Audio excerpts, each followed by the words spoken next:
یہ بڑے جوش سے آپ نے قرآن کا حوالہ مانگا تھا، اور ایسے لگتا تھا کہ جیسا قرآن کا حوالہ پیش کیا جائے گا فوراً حضرت مان جائیں گے۔ لیکن اس وقت بھی مجھے محسوس ہو رہا تھا کہ حضرت ماننے والے نہیں ہیں، کیونکہ یہ جو انداز ہوتا ہے نا، یہ بالکل نہ ماننے والا انداز ہوتا ہے۔ کیونکہ ابھی تک آپ کو یہ نہیں پتا کہ دین کے اوپر اجرت لینا جائز ہے یا جائز نہیں ہے۔ یہ تو ایسی بات ہے کہ کسی کو کہا جائے اللہ کے علاوہ کوئی معبود نہیں، تو آگے سے کہ قرآن کا کوئی حوالہ دکھائیں، کوئی حدیث کا حوالہ دکھائیں، فتویٰ دکھائیں۔ یہ معاملہ ہے آج کل۔ پورے سب مسلکوں نے آج دین کو اجرت کا ذریعہ بنایا ہوا ہے۔ یہ کمائی کا ایک ذریعہ ہے۔ یہ دیندار نہیں، دکاندار ہیں۔ یہ اذانیں اللہ کے لیے نہیں دیتے ہیں، پیسے کے لیے دیتے ہیں۔ آپ پیسہ دینا بند کر دیں یا اذانیں دینا بند کر دیں گے؟ بلکہ خود کہتے ہیں کہ اگر ان کو مولویوں کو پیسے نہیں دو گے تو مسجدیں بند ہو جائیں گی۔ گویا اپنی طرف سے اعلان کر دیتے ہیں کہ نہ ہم نماز پڑھائیں گے، نہ ہم اذانیں دیں گے۔ تو یہ معاملہ اللہ کے بندے، ہر جگہ یہی ہے۔ قرآن پورا کھول کے ان کے سامنے رکھ دو، پھر بھی کہیں گے وہ دکھائے نا جی قرآن میں کہاں لکھا ہوا ہے یا علی مدد کہنا شرک ہے۔ تو اس طرح کی چیز کہاں دکھاؤ گے؟ بتاؤ کسی کو۔ ایسا نہیں ہوگا۔ قرآن اصول بیان کرتا ہے، ایک دین کا مزاج ہوتا ہے۔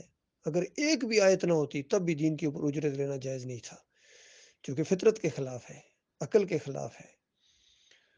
اور یہ تو 28 آیتیں ہیں حضرت صاحب، ابھی تو میں نے ایک پیش کی ہے، تو آپ آگے سے معاذرائی والا انداز آپ نے اختیار کر لیا ہے۔ دوسری پیش کروں گا پھر اور معاذرائی ہوگی، تیسری پیش کروں گا پھر بھی کچھ نہ کچھ آگے سے۔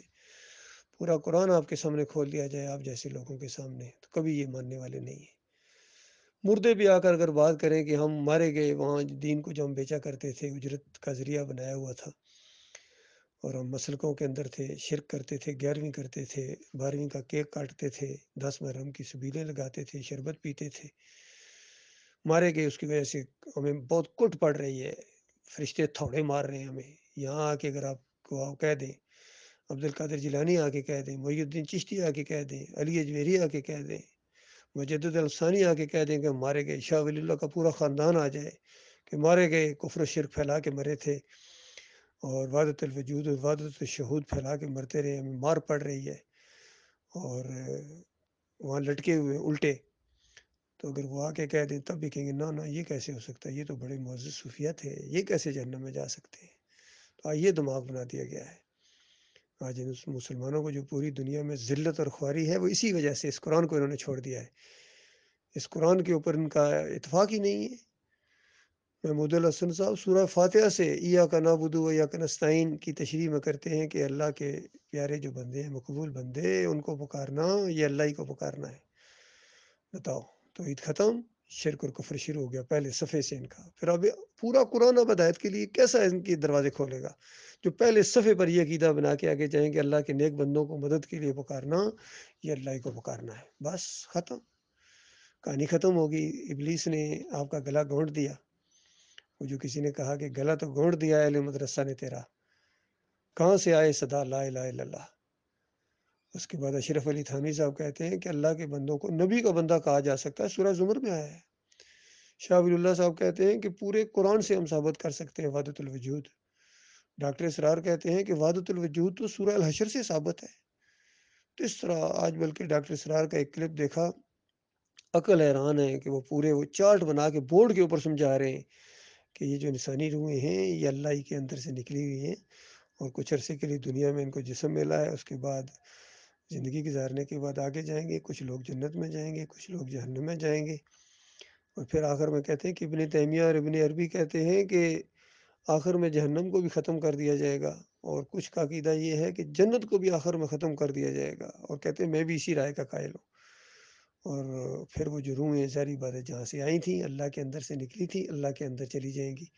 اور پھر نے انگلی کا اشارہ دے کے اس نے وہ پڑھا انا للہ و انا الیہ راجعون، اللہ ہی سے ہیں اور اللہ ہی کے اندر لوٹ کر جانا ہے۔ اندازہ لگے یہ جب صوفیوں کا عقیدہ ہو کافرانہ مشرکانہ، اس طرح قرآن کا مذاق اڑائیں اور پھر کہیں کہ ہم نے قرآن کی خدمت کی ہے۔ ان کے لیے رحمت اللہ علیہ کے الفاظ استعمال کرتے ہیں جناب، رحم اللہ۔